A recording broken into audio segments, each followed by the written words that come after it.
বাংলায় স্বাগত। দুপুরে 4 ব্রেকিং নিয়ে আপনাদের সঙ্গে রয়েছে আমি শর্মিষ্ঠা। দুপুরে 4 ব্রেকিং মানে সকাল থেকে কোন কোন খবর ইন ডিটেল আপনাদের সামনে তুলে ধরা উচিত সেগুলো আপনাদেরকে জানাবো। সবার প্রথমে আমাদের মালদার দুলাল সরকার খুনের দিকে নজর রাখতে হবে। শুটার, আরো একজন শুটারকে গ্রেফতার করা হলো। বিহার থেকে গ্রেফতার মোহাম্মদ আশরাফ। বিহার থেকে গ্রেফতার শুটার মোহাম্মদ আশরাফ। মালদার তৃণমূল নেতা খুনে ধৃতের সংখ্যা আপনাদেরকে জানাচ্ছি। আপনাদেরকে বিহারে পূর্ণিয়া থেকে তাকে গ্রেফতার করা হয়। দুলাল সরকার খুনের শুটার গ্রেফতার। বিহার থেকে গ্রেফতার করা হলো, আরো একজনকে গ্রেফতার করা হলো। বিহারে পূর্ণিয়া থেকে গ্রেফতার করা হয়েছে। এখনো পর্যন্ত মালদার দুলাল সরকার খুনে মোট 8 জনকে গ্রেফতার করা হলো। বিহারে পূর্ণিয়া থেকে গ্রেফতার শুটার মোহাম্মদ আশরাফ। মালদার তৃণমূল নেতা খুনে বেড়ে ধৃতের সংখ্যা 8।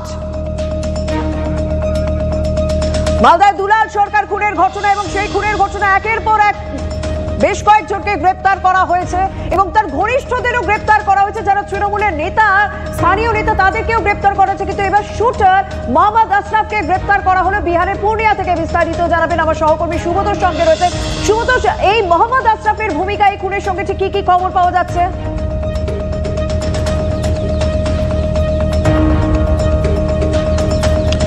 দেখো, এই কিন্তু হচ্ছে এই আশরাফ খানই কিন্তু আমরা প্রথম থেকে বলে এসেছিলাম এ হচ্ছে মেন শুটার।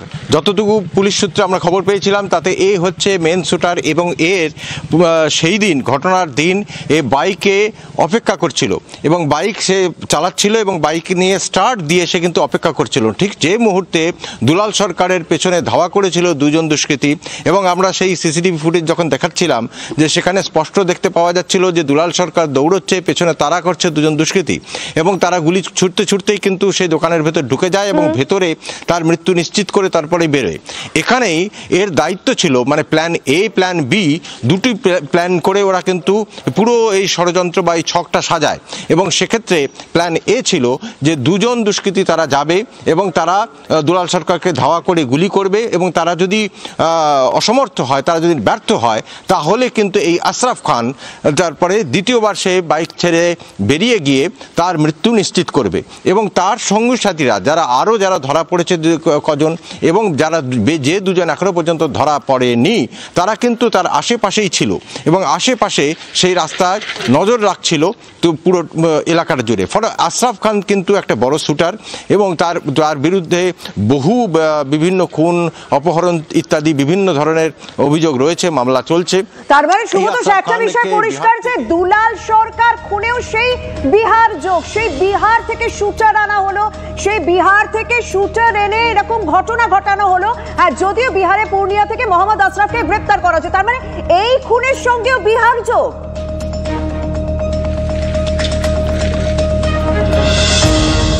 হ্যাঁ, একদমই বিহার যোগ তো বলা হয়েছে এবং পুলিশ প্রথম এই বিষয়টা নিয়ে প্রথম থেকে সেটা বলা হচ্ছিল যে পুলিশ বলে এসেছিল যে যারা শ্যুট করেছে তাদেরকে সুপারি দিয়ে আনা হয়েছে।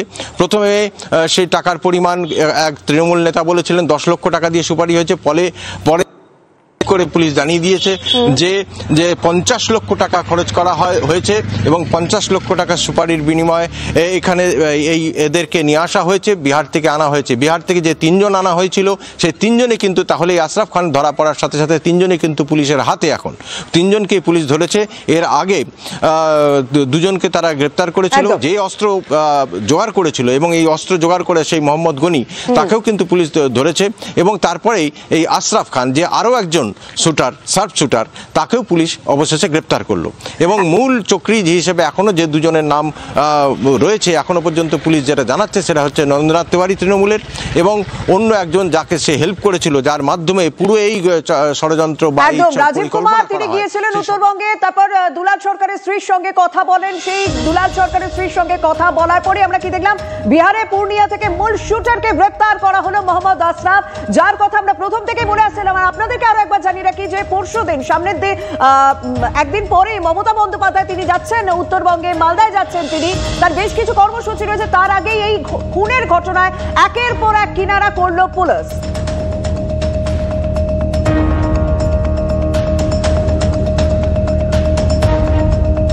ঘটনার কথা শুনে প্রথম থেকে কড়া প্রতিক্রিয়া জানিয়েছিলেন মুখ্যমন্ত্রী মমতা বন্দ্যোপাধ্যায়। গত 2রা জানুয়ারি গুলি করে খুন করা হয় মালদার তৃণমূলের সহ সভাপতি তথা ইংরেজবাজার পুরসভার ভাইস চেয়ারম্যান দুলাল সরকারকে এবং ঘটনার কথা শুনেই কড়া প্রতিক্রিয়া দিয়েছিলেন তিনি এবং পুলিশের ভূমিকা নিয়েও প্রশ্ন তুলেছিলেন।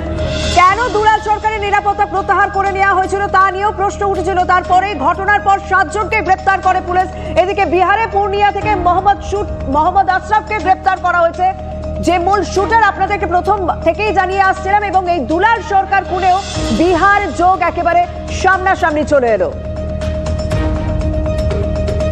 আমার সঙ্গে রয়েছে নিহত দুলাল বাবু শ্রী চৈতালিদি। চৈতালিদি, এবার মূল শুটারকে গ্রেপ্তার করা হলো, আপনার সঙ্গে রাজীব কুমারের এই সেদিনই কথা হলো, তারপরে মূল শুটারকে গ্রেপ্তার করা হলো। এখনো পর্যন্ত পুলিশের যে তদন্ত, আপনি কতটা সন্তুষ্ট?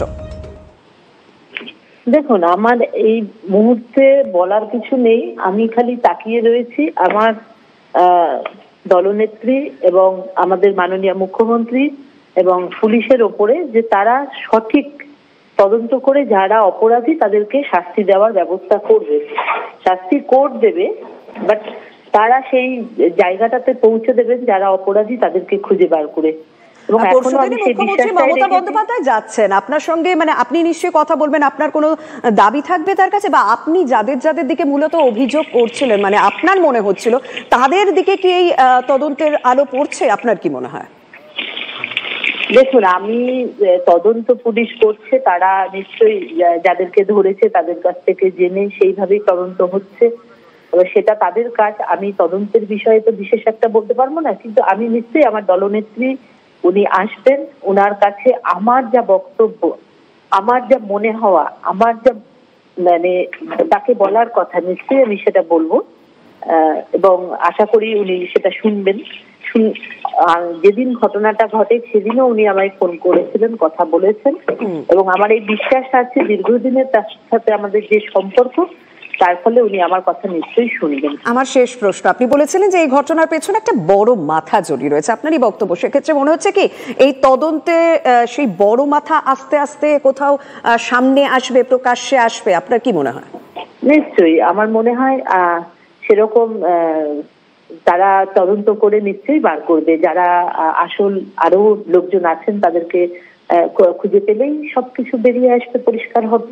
একদম, অনেক ধন্যবাদ। আমরা কথা বললাম চৈতালি সরকারের সঙ্গে, নিহত দুলাল সরকারের স্ত্রী, যিনি এই ঘটনার পর থেকে স্বাভাবিকভাবে তিনি বলে আসছিলেন যে আসল মাথাদের ধরতে হবে, তার স্বামীকে যারা হত্যা করেছে সেই আসল মাথাদের গ্রেপ্তার করতে হবে। তিনি আশা প্রকাশ করছেন যে পরশুদিন মুখ্যমন্ত্রী মমতা বন্দ্যোপাধ্যায় আসবেন, তার সঙ্গে তো তিনি কথা বলবেনই, এবং আস্তে আস্তে যারা মূল মাথা দুলাল সরকার খুনের পেছনে জড়িয়ে রয়েছেন তাদের তদন্ত করে ধরা হবে, তিনি সঠিক বিচার পাবেন বলে আশা রাখছেন দুলাল সরকারের স্ত্রী চৈতালি সরকার।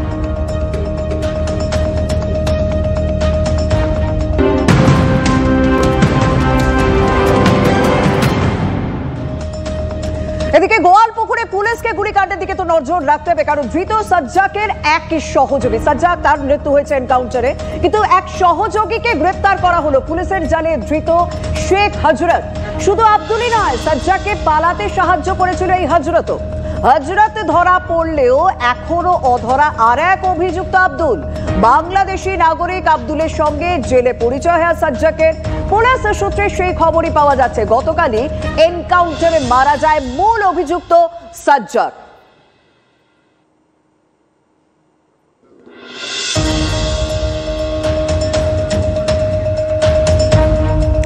এদিকে ডোমকল, সেখানেও পুলিশের উপর হামলা, বন্দি ছিনতাইয়ে ধৃত মূল অভিযুক্ত। এই নিয়ে প্রাক্তন তৃণমূল প্রধান সহ 5 জনকে গ্রেপ্তার করেছে পুলিশ। গত বুধবার রাতে ডোমকলে আক্রান্ত হয় পুলিশ, পুলিশকে কোপ মেরে অভিযুক্তকে ছিনতাই মারার অভিযোগ ওঠে।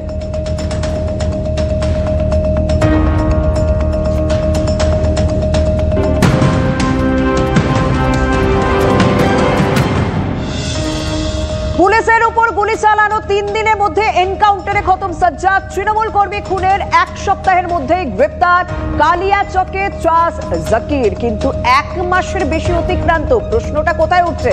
প্রশ্ন উঠছে বাগুইআটি প্রমোটার কিশোর হালদারকে মারধরে অভিযুক্ত তৃণমূল কাউন্সিলর, সে এখনো অধরা। সমরেশ চক্রবর্তী, তৃণমূল কাউন্সিলর সমরেশ চক্রবর্তী কোথায়? এদিকে পুলিশের গুলিতে প্রাণ হারালো সাজ্জাক। 2 দিনের মাথায় ধরা পড়ে গেল মালদার তৃণমূল কর্মী খুনে মূল অভিযুক্ত জাকির। তবে কি বেছে বেছে সক্রিয়তা দেখাচ্ছে পুলিশ? প্রভাবশালী বলেই কি ছাড় দেওয়া হচ্ছে? তৃণমূল কাউন্সিলরকে পুলিশের ভূমিকায় প্রশ্ন তুলছেন প্রমোটার কিশোর হালদার। 1 মাস 4 দিন অতিক্রম হলো। মূল অভিযুক্ত তোলাবাজ councillor Samaresh Chakraborty, Bidhannagar municipal corporation 9 নম্বর ওয়ার্ড, এখনো পর্যন্ত ধরা পড়ল না। এদিকে বড় বড় আসামি ধরা পড়ে যাচ্ছে, কিন্তু এদিকে সমরেশের নেতৃত্বে যে রিভলভারের বার দিয়ে মাথায় মেরে মাথা ফাটিয়ে দিল, তোলা চাইলো, টাকাও দিলাম, অথচ সে এখনো পর্যন্ত ধরা পড়ল না। প্রভাবশালী কাউন্সিলর বলে এখনো পর্যন্ত সে ধরা পড়ছে না। খুব চিন্তিত, আতঙ্কিত। আজকে আমি আবার বাগুইআটি থানায় যাব, কেসের কতদূর মুভমেন্ট কি হচ্ছে সেটা জানার জন্য। পুলিশ তো আমাকে ভরসা দিচ্ছে যে খুব তাড়াতাড়ি ধরবে, কিন্তু আমি এখনো পর্যন্ত সেরকম কিছু পাইনি বা দেখতে পাচ্ছি না, যত সময় না মূল অভিযুক্ত সমরেশ